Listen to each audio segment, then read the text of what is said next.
So, after his narrow escape from the Taychiud, Temujin was back with his family and up to his old hijinks again, trying to stay alive. Not long after his escape, disaster seemed to strike the family again. Horse thieves stole 8 of their 9 horses. Belgatai, who was out hunting marmots, returned on their 9th horse, a short-haired chestnut, as we're told by the secret history of the Mongols. Temujin took the horse and rode out after the robbers, following their tracks for 3 days and nights. On the 4th day, he came across a young man, similar in age to himself, milking mares in their horse herd. After hearing Temujin's predicament, the boy, named Borochu, immediately jumped on his horse and lent his hand to help Temujin recapture his horses, not even telling his own father where he was going. They followed the trail for another 3 days and nights when they came across the robbers hiding out. They began leading off Temujin's horses when the robbers spotted them, giving chase. Borochu took the bow and fired back at the pursuers until night fell and the robbers fell behind and lost them. Temujin and Borochu would ride for another 3 days and nights back to the gear of Borochu's father. Temujin offered him some of the horses as reward for his loyalty, but Borochu declined, having done it all out of his own selflessness. Temujin had just made one of his most loyal friends, who would one day become one of his most important generals.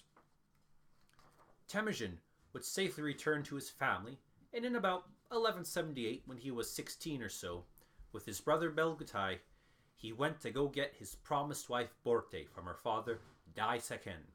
Dai Seken was very glad to see Temujin alive, having heard of his capture by the Taychiud, and sent them back to Temujin's family with a black sable coat as dowry and gift for Temujin's mother Ulun, a very luxurious item.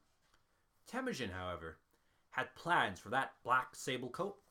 He sent Belgatai to go bring Borochu back to Temujin's camp to be a permanent companion, then sent out with Belgatai and Hazar along with that black sable coat, heading to Togrul, Khan of the Keryad, one of the 3 most important tribes on the steppe. Togrul had been blood brother, Anda, with their father Esyagai, as discussed briefly before, and Temujin saw him as their most powerful potential ally, feeling that he needed some better reinsurances for his family's protection. Temujin gave the black sable coat to Togrul, who was delighted and gave Temujin an oath of his protection.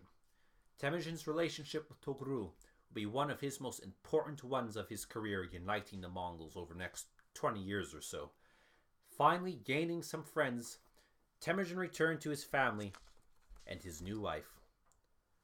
On returning to his family, they camped near Mount Burhan Haldun, which would become a holy and sacred mountain to Temujin and his family, and today holds special reverence to Mongolia.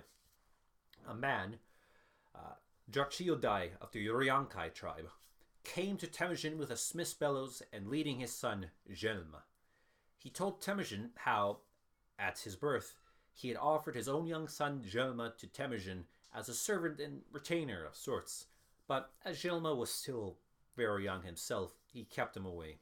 With Esygai's death and hearing of Temujin's imprisonment by the Taychiud, he had thought Temujin lost. But upon learning of Temujin's survival, he happily brought Jelma to finally deliver on his oath.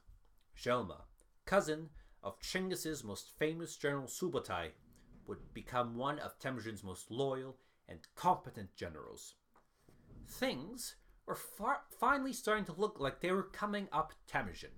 He had his wife, he was making loyal, lifelong comrades, he now had a powerful ally, and his life was getting together. At this rate, Temujin wasn't even going to become a footnote to history. But things were about to take a dramatic change, which would affect the path of not just Temujin and Mongolia, but the world itself.